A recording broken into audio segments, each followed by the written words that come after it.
तुमने कभी देखा है खाली कटोरे में वसंत का उतरना? यह शहर इसी तरह खुलता है, इसी तरह भरता और खाली होता है ये शहर। जैसा कि पिछले अंश में इस कविता से संबंधित जो शुरुआती अंश हमने पढ़े और उसमें हमने ये देखा कि किस तरीके से वसंत के आगमन से बनारस और बनारस के मोहल्लों में किस तरीके से धूल के बवंडर उठते हैं।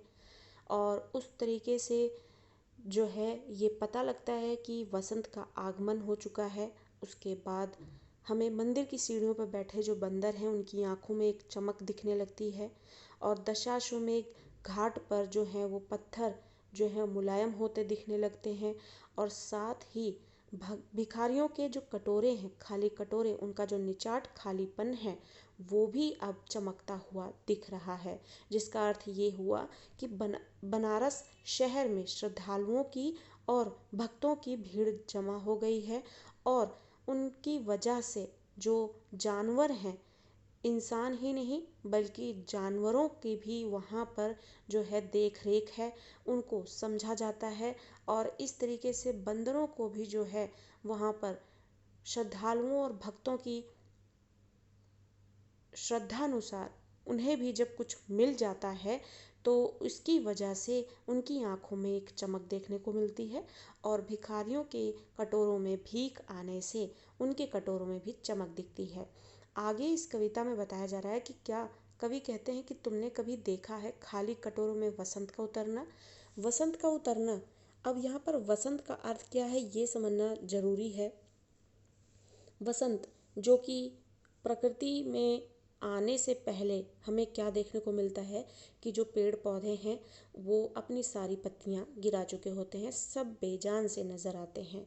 और उसके बाद जब वसंत का आगमन होता है तो प्रकृति में हवा होती है और एक मिठास होती है, एक ठंडक होती है। और साथ ही जो पेड़ पौधे हैं उनमें कोपलें फूटने लगती हैं, नई नई पत्तियाँ आने लगती हैं, फूल खिलने लगते हैं, खुशबू आने लगती है। और इस तरीके से जो तितली भंवर होते हैं वो भी अपने अपने कर्तव्य दिखाते हुए दिखते हैं और फूलों का रस जो है चूसते हुए दिखते हैं और ग्रहण करते हुए दिखते हैं। और इस तरीके से माहौल और परिवेश पूरा बदला हुआ दिखता है वसंत के आने से। तो वसंत जो है क्या करता है, खालीपन में, सूनेपन में जो है को ख़त्म करके उसमें नयापन लाता है।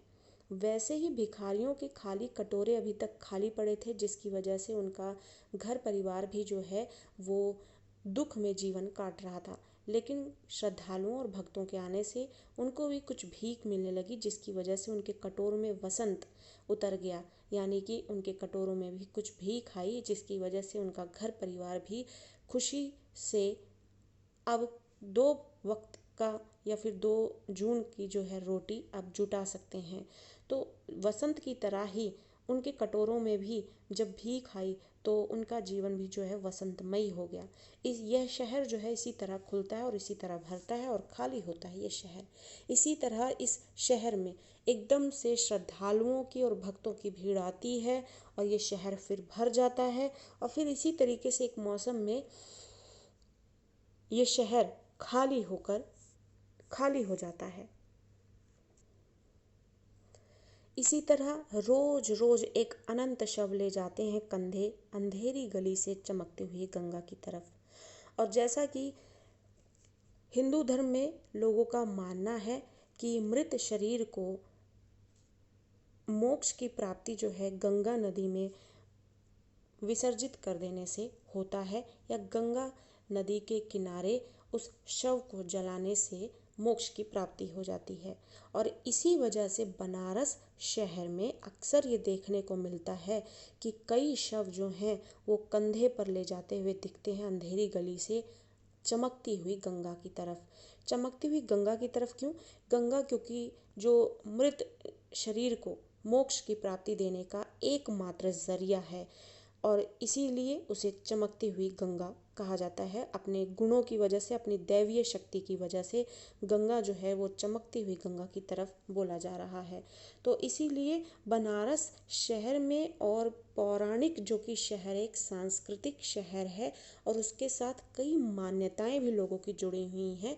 इसी वजह से वहाँ पर सिर्फ भक्ति ही नहीं होती और घाटों पर आरती होते हुए ही नहीं दिखती, बल्कि कई अनंत जो शव हैं वो भी जाते हुए दिखते हैं और जलते हुए दिखते हैं, और वहाँ की अंधेरी गलियों से निकलते हुए चमकती हुई गंगा की तरफ जाते हुए भी दिखते हैं।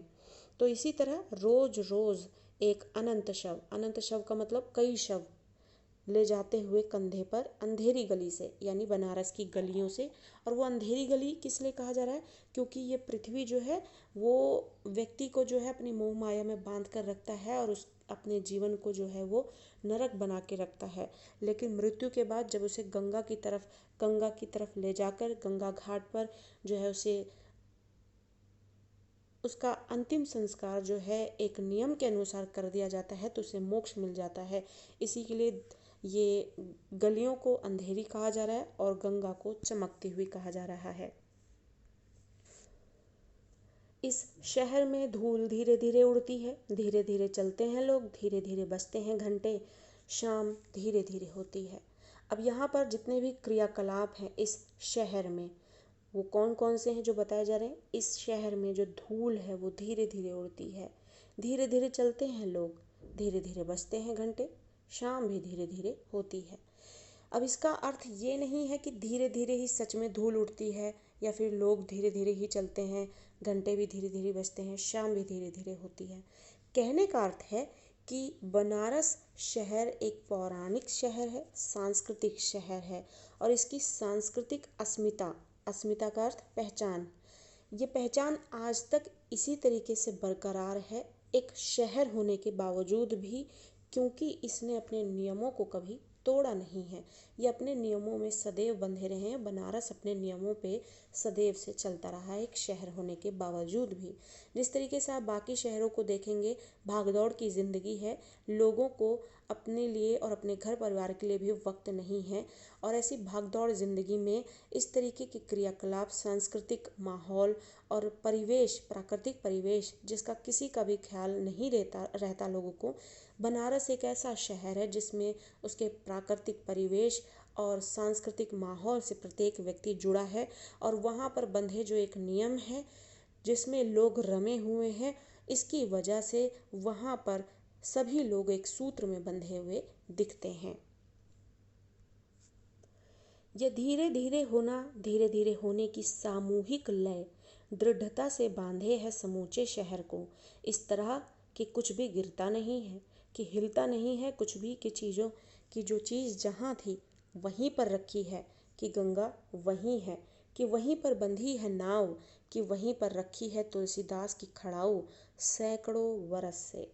और इस तरीके से कवि आगे ये बताते हैं कि जिस तरीके से बनारस शहर में सब कुछ धीरे धीरे होता है और एक सामूहिक लय में, यानी बनारस शहर का प्रत्येक नागरिक जो है वो एक नियम से बंधा हुआ है, जिसकी वजह से प्रत्येक कार्य जो है एक लय में होते हैं, और जो एक नियम बना हुआ है लोग उसी में रमे रहते हैं। शहरी जीवन की तरह भागदौड़ की ज़िंदगी नहीं है। वहाँ पर लोग अपने सांस्कृतिक माहौल से जुड़े हैं, प्राकृतिक परिवेश से जुड़े हुए हैं, और बंधे हुए नियमों में अपने कार्यों को बराबर करते हैं, और यही सामूहिक लय उनको एक डोर में बांधे हुए है जो उन्हें टूटने नहीं देती। ये धीरे धीरे होने की सामूहिक लय, सामूहिक मतलब प्रत्येक व्यक्ति हर एक उस चीज़ को करता है, तो हर कोई कर रहा है, ऐसा नहीं कि कोई कुछ कर रहा है कोई कुछ कर रहा है। प्रत्येक व्यक्ति बनारस में रहने वाला अपने उस नियम को जानता है और उसी नियम के साथ अपने जीवन को जी रहा है। दृढ़ता से बांधे हैं समूचे शहर को, और यही चीज़ उनको बहुत ही मजबूती से, दृढ़ता से यानी मजबूती से, समूचे शहर यानी पूरे शहर को बांध कर रखा हुआ है उसने। इस तरह की कुछ भी गिरता ही नहीं है, कुछ भी गिरता नहीं मतलब कि वहाँ के लोग किसी भी तरीके से, उनको एक दूसरे से अलग नहीं किया जा सकता, वो एक दूसरे से इसी वजह से मजबूती से जुड़े हुए हैं। कि हिलता नहीं है कुछ भी, ना गिरता है ना हिलता है। यानी किसी भी तरीके से उनको आपसी डोर में जिस तरीके से लोग बंधे हैं बनारस में, उनको तोड़ा नहीं जा सकता। कि जो चीज़ जहाँ थी वो आज भी वहीं पर रखी है, कि गंगा भी वहीं है और वहीं पर आज वो नाव भी बंधी है जो पहले भी चला करती थी। शहरी प्रभाव या आधुनिकता का प्रभाव नाव तक पर भी नहीं दिखा है, और जो चीज़ें बनारस में पहले थी, जहाँ थी, वो आज भी वहीं की वहीं दिखती है। और इसी वजह से वो एक सूत्र के डोर में बंधे हुए हैं, और उनको न कोई हिला सकता है, न डरा सकता है, न तोड़ सकता है। इसी वजह से आज भी वो गंगा वहीं दिखती है, आज भी वो नाव वहीं बंधी हुई दिखती है। और आज भी वहाँ पर तुलसीदास की वो खड़ाऊँ, खड़ाऊँ यानी जो पैरों में पहनने के लकड़ी के बने होते हैं, उन्हें खड़ाऊँ कहा जाता है। और तुलसीदास की खड़ाऊँ भी सैकड़ों बरस से आज भी बनारस में वहीं मिलेगी, जहाँ सालों पहले, वर्षों पहले भी देखने को मिला करती थी।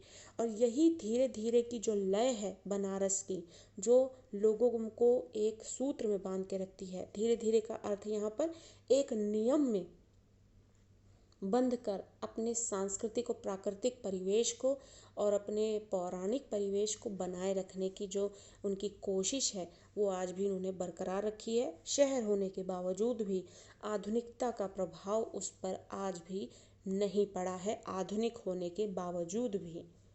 तो इस तरीके से बनारस शहर की ये कुछ बेहतरीन चीज़ें हैं जो उसे बनारस बनाए रखने में मदद करती हैं, कवि ने बताई हैं।